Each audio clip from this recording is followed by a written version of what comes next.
Vous avez sûrement entendu dire récemment que beaucoup des plus grandes entreprises mondiales ont chuté le mois dernier, ce qui vous fait penser que beaucoup de gens perdent de l'argent.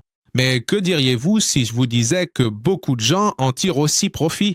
Vous me direz sûrement, mais comment ça, si tout est dans le rouge et que tout le monde perd de l'argent? Eh bien, il s'avère qu'il existe un moyen de gagner avec les baisses du marché, comme celle des dernières semaines. Cette méthode a un nom spécifique et s'appelle le CFD. Et dans cette vidéo, je vais tout vous expliquer en profondeur. Commençons par le plus basique. Le CFD vient de l'acronyme anglais Contract for Difference, qui en français serait Contrat pour la différence.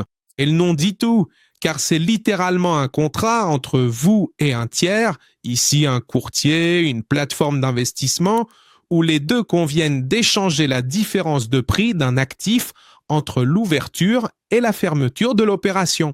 C'est-à-dire que vous n'achetez pas l'actif en soi, vous ne possédez pas cette action, cet or, ce pétrole, cette entreprise, rien. Ce que vous faites, c'est opérer sur le mouvement de son prix. Et rassurez-vous, je sais que ça peut paraître très technique ou difficile, mais sur cette chaîne, on n'est pas là pour parler comme ça. On est là pour que tout le monde comprenne parfaitement, qu'on s'y connaisse beaucoup ou peu sur ce genre de sujet. Je vais donc vous donner un exemple très simple pour que vous compreniez tout de suite. Imaginez que vous voyez une maison dans votre quartier et que vous pensez que son prix va augmenter dans les mois ou années à venir.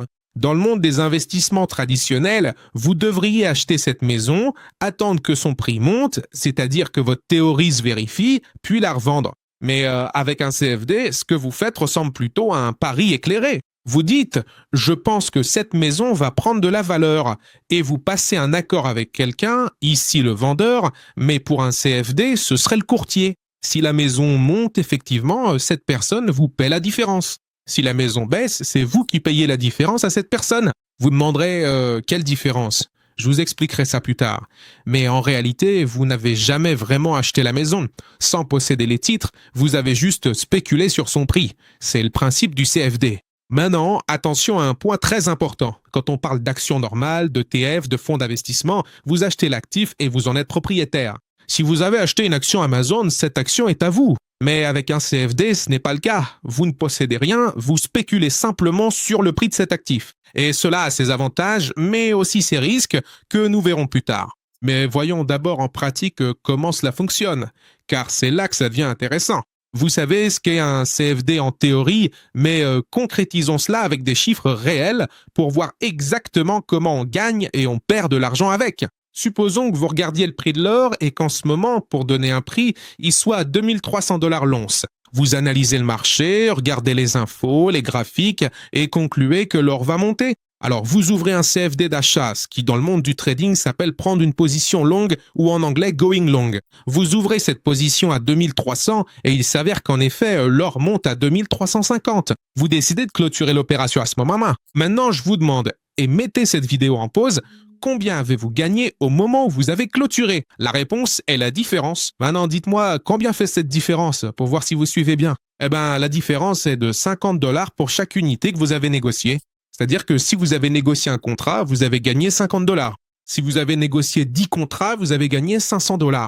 C'est aussi simple que ça. Ce que vous avez gagné en réalité, c'est cette différence entre ce que vous avez investi, qui était 2300, et ce à quoi vous avez vendu ou clôturé la position, à 2350. Mais maintenant vient le plus intéressant, et c'est quelque chose qu'on ne peut pas faire si facilement avec des investissements classiques. Qu'est-ce qui se passe si vous pensez que le prix de l'or va baisser? Eh bien, avec un CFD, vous pouvez aussi gagner de l'argent dans cette situation. C'est ce qu'on appelle la vente à découvert ou le shorting, et d'ailleurs, je vous recommande de voir un film qui porte justement ce nom. Il s'appelle Short, je crois qu'il est sur Netflix, et il explique très bien ça pour ceux qui veulent approfondir. C'est vraiment intéressant. Je crois qu'il s'appelle en fait The Big Short, vous pouvez le chercher. Maintenant, dans ce cas, pour shorter, vous pouvez ouvrir une position de vente à 2300, mais l'or descend à 2250 et vous clôturez l'opération. Cette fois-ci, vous avez aussi gagné parce que vous avez shorté, c'est-à-dire que vous avez gagné 50 $ par unité. Autrement dit, avec un CFD, vous pouvez gagner que le prix monte ou qu'il baisse, tant que vous visez juste sur la direction. Et si vous vous trompez, eh ben, vous perdez. Il y a ici un concept clé que vous devez comprendre avant de continuer, c'est l'effet de levier. L'effet de levier, c'est en gros le courtier qui vous prête de l'argent pour que vous puissiez trader avec plus de capital que ce que vous avez réellement. Je vous explique ça avec des chiffres précis. Supposons que vous ayez 100 $ sur votre compte. Sans levier, vous pourriez trader avec ces 100 $, mais si le courtier vous offre un levier de 1%, ça veut dire qu'avec 100 $, vous pouvez ouvrir des positions allant jusqu'à 10 000 $. Ça a l'air génial, et ça l'est, mais attention, car c'est une arme à double tranchant. Si le marché va dans votre sens, vos gains sont évidemment multipliés, mais si le marché va contre vous, vos pertes sont aussi multipliées. Et c'est là que beaucoup de gens perdent de l'argent avec les CFD, parce qu'ils utilisent trop de leviers sans comprendre le risque. Maintenant, le dernier concept que vous devez comprendre, c'est le spread. Le spread est la différence entre le prix d'achat et le prix de vente d'un actif au même moment. C'est essentiellement la commission du courtier. Par exemple, si l'or est à 2300 à l'achat, mais à 2299,50 $ à la vente, cette différence de 50 centimes, elle spread. Donc, quand vous ouvrez une position, vous commencez techniquement avec une petite perte égale à ce spread et vous avez besoin que le marché bouge suffisamment en votre faveur pour couvrir ce coût et commencer à gagner. Plus le spread est bas, mieux c'est pour vous en tant qu'investisseur. Maintenant que vous comprenez ce qu'ils sont, leur fonctionnement, l'effet de levier et le spread, les bases des CFD, la question est où pratiquer, où investir dans les CFD. Gardez bien à l'esprit que toutes les plateformes ne conviennent pas. Pour le choix de votre courtier, vous devez tenir compte de plusieurs critères. Premièrement, la réglementation. C'est le plus important de tout. Un courtier réglementé signifie qu'il y a une entité financière ou un organisme officiel qui le supervise, qui exige le respect des normes et qui protège les clients. Sans réglementation, c'est comme monter dans un avion où le pilote n'a pas de licence. Vous pourriez bien arriver, mais pourquoi prendre le risque? Deuxièmement, les coûts. Regardez les spreads qu'ils pratiquent, les commissions qu'ils facturent. Si vous facturez pour garder une position ouverte d'un jour à l'autre, ce qu'on appelle le swap. Mais bon, disons que dans cette vidéo, nous n'allons pas trop approfondir le sujet. On pourrait le faire dans une autre vidéo selon le succès de celle-ci. Troisièmement, l'accessibilité. Pouvoir déposer et retirer facilement depuis votre pays. Plateforme simple, avec un support en français ou dans votre langue. Ça peut paraître anodin, mais sans aide dans votre langue en cas de souci d'argent, c'est un vrai problème. Une plateforme qui répond à ces critères et idéale pour débuter dans les CFD est Paperstone. C'est un courtier qui a été fondé en 2010 à Melbourne en Australie et qui est actuellement réglementé par plusieurs entités financières au niveau mondial. Il est réglementé par la FCA au Royaume-Uni, par l'ASIC en Australie, par la CYSC à Chypre, par la BaFin en Allemagne et en Amérique latine, il opère sous la réglementation de la SCB aux Bahamas. Qu'est-ce qu'on peut trader là-bas spécifiquement ? Parce qu'on parle des CFD, mais en réalité, le CFD lui-même est le contrat. Mais l'actif, est évidemment différent. On parlait de l'or, mais il peut y avoir des actions spécifiques, il peut y avoir différentes choses. Dans ce cas, pour cette plateforme, elle propose plus de 1200 instruments dans lesquels vous pouvez investir via des CFD. Il s'agit de paires de devises du Forex, d'indices comme le S&P 500 ou Nasdaq, de matières premières comme l'or et le pétrole, d'actions telles que Tesla, Apple, Nvidia et de crypto-monnaies comme le Bitcoin et l'Ethereum. Tout ça via des CFD. Une chose qui me semble aussi bien, c'est qu'il n'y a pas de dépôt minimum obligatoire. C'est-à-dire que, techniquement, vous pouvez commencer avec le montant que vous voulez, même si, évidemment, il est recommandé de commencer avec une somme qui vous permette de bien gérer votre risque. Et pour ceux qui débutent, ce qui est probablement votre cas si vous regardez cette vidéo, ils ont un compte démo. Ce qui attire vraiment le plus mon attention et ce que je dirais qu'une personne qui veut commencer à apprendre ou à tester devrait faire. Et c'est qu'avec ce compte démo, vous disposez de 50 000 $ virtuels pour vous entraîner sans risquer un seul centime de votre poche. Cela me semble super précieux car cela vous permet de comprendre comment fonctionne la plateforme, de tester des stratégies et de vous familiariser avec tout avant de mettre de l'argent réel. Dans la description de la vidéo, je vous laisse un lien si vous voulez y jeter un coup d'œil. Et en ce qui concerne les plateformes de trading, pour ceux qui connaissent un peu mieux ce milieu, Paperstone vous donne accès à MetaTrader 4, MetaTrader 5, CTrader et TradingView, qui sont pratiquement les plateformes les plus utilisées dans le monde du trading. Au fait, si vous n'allez pas encore investir ou si vous allez simplement commencer avec peu, ils ont une option qui vous donne TradingView gratuitement pendant un certain temps.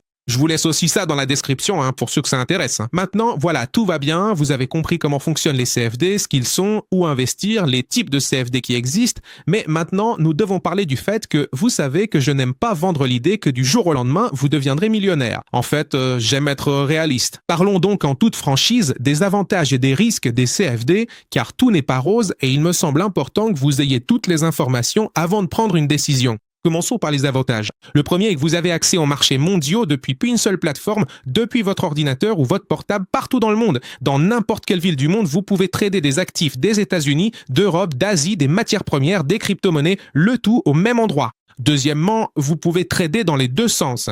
Ainsi, vous gagnez si le prix monte ou s'il baisse. Dans l'investissement traditionnel, si le marché chute, on attend sa reprise.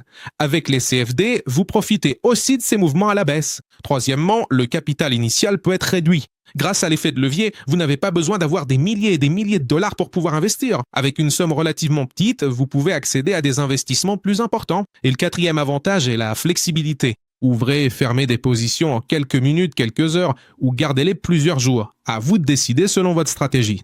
Maintenant, les risques. Soyez donc très attentifs, car cela déterminera votre succès ou échec avec les CFD. Le risque numéro 1 est l'effet de levier. Oui, celui que j'ai mentionné comme un avantage est aussi le plus grand risque. Si vous ne savez pas gérer l'effet de levier, vous pouvez perdre bien plus d'argent que prévu. En fait, les statistiques disent qu'environ 80% des comptes d'investisseurs particuliers, c'est-à-dire comme vous ou moi, perdent de l'argent en tradant des CFD. Oui, vous avez bien lu 80%, et c'est une réalité. Et ce n'est pas parce que les CFD sont une arnaque ou quoi que ce soit du genre, mais parce que beaucoup de gens se lancent sans l'éducation nécessaire, sans gestion des risques, et en utilisant l'effet de levier comme s'il n'y avait pas de lendemain. Le risque numéro 2 est la volatilité. Les marchés bougent constamment et parfois de manière très brutale. Une nouvelle, une donnée économique, un tweet d'une personnalité importante dans le monde, surtout aux États-Unis, et le marché peut bouger en quelques secondes dans une direction inattendue. Et si vous utilisez l'effet de levier, cette volatilité peut vous affecter énormément. Et le risque numéro 3 est émotionnel. Le trading de CFD peut générer beaucoup de stress, beaucoup d'anxiété et peut vous amener à prendre des décisions impulsives. Beaucoup de gens qui investissent perdent de l'argent non pas par manque de connaissances techniques, mais parce qu'ils ne contrôlent pas leurs émotions. Ils voient qu'ils perdent et au lieu de fermer la position, ils la laissent ouverte en espérant que le marché se retourne, ou ils voient qu'ils gagnent et deviennent avides et veulent gagner plus jusqu'à ce que le marché se retourne, et ils finissent au lieu de gagner par perdre. Je veux donc être très clair là-dessus. Les CFD ne sont pas pour tout le monde. C'est un instrument financier qui peut être très utile s'il est utilisé avec connaissance, discipline et gestion des risques. Mais si vous vous lancez sans vous préparer, les probabilités que vous perdiez de l'argent sont assez élevées. Et je vous dis pas ça pour vous faire peur, mais pour que vous preniez une décision éclairée et non comme beaucoup vous le vendent, genre c'est le top, lancez-vous, investissez tout ce que vous avez. Non, avant de finir, je veux vous dire quelques trucs entre vous et moi ici, en toute intimité. Et c'est que cela s'applique à la vie, à n'importe quel investissement que vous faites, à n'importe quoi. L'un des conseils est de s'éduquer avant d'investir le moindre centime. Je parle pas de regarder des vidéos YouTube pour devenir trader pro. En gros, vous devez comprendre le fonctionnement, l'analyse technique, fondamentale et la gestion des risques. Prenez le temps, car le marché sera toujours là demain, rien de presse. Deuxièmement, commencez par un compte de démonstration. N'investissez pas d'argent réel avant d'être à l'aise. Entraînez-vous, faites des erreurs, apprenez-en, mais avec de l'argent virtuel. Comme je dis, c'est vrai ici comme ailleurs. Entraînez-vous quand c'est possible pour ne pas faire d'erreurs avec vos propres biens. Vous pouvez tenter le coup. Essayez, vous ne risquez rien. En fait, c'est très utile car on finit par apprendre des choses qui servent non seulement pour les CFD, mais aussi pour la bourse ou tout type d'investissement. Il y a des concepts qui sont très similaires. Même si vous ne touchez pas au CFD plus tard, essayez quand même. Entraînez-vous. Utilisez juste le compte démo. Si ça vous plaît, lancez-vous. Sinon, continuez votre vie, mais au moins vous aurez appris et cet outil vous aura aidé. Parce que je pense souvent que la théorie c'est bien, c'est génial d'en parler, mais quand on passe à la pratique, les choses changent énormément. C'était peut-être pareil pour vous à l'école ou à la fac. Un prof de maths expliquait un exemple au tableau en disant « Regardez, c'est comme ça ». Et vous disiez « Waouh, je comprends tout parfaitement ». Mais quand il vous donnait des exercices à faire, c'était une autre histoire. La solution était différente et vous ne compreniez plus rien. C'est donc pour cela que dans la vie de tous les jours, c'est la même chose. En théorie, vous pouvez regarder 20 vidéos comme celle-ci, lire 20 livres sur le sujet, mais en pratique, si vous risquez votre propre argent, c'est risqué. Avec un compte de démonstration, par exemple, non. Mais il se peut qu'en pratiquant, tout soit différent, ce qui n'est pas forcément mauvais. Ça veut dire qu'en situation réelle, vous pouvez tester et apprendre comment les choses se passent vraiment.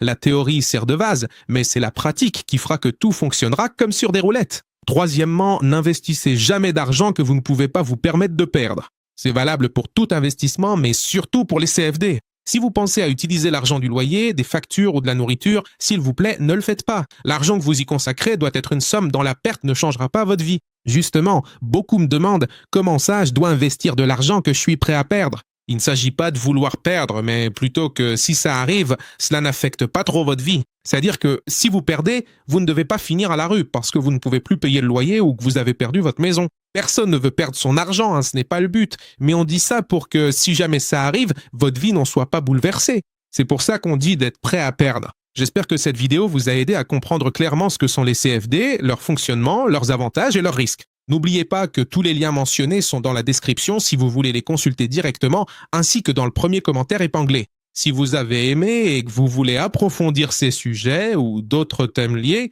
dites-le moi en commentaire. Et pour ceux qui sont arrivés jusqu'ici, laissez un emoji flèche vers le haut pour que je sache qui a regardé jusqu'au bout. Si cette vidéo marche bien, on pourra continuer à parler de ces sujets. Ça fait longtemps que je veux aborder ces thèmes sur la chaîne, mais j'ai l'impression qu'ils n'ont pas toujours beaucoup de succès. Alors dites-moi si vous voulez qu'on approfondisse.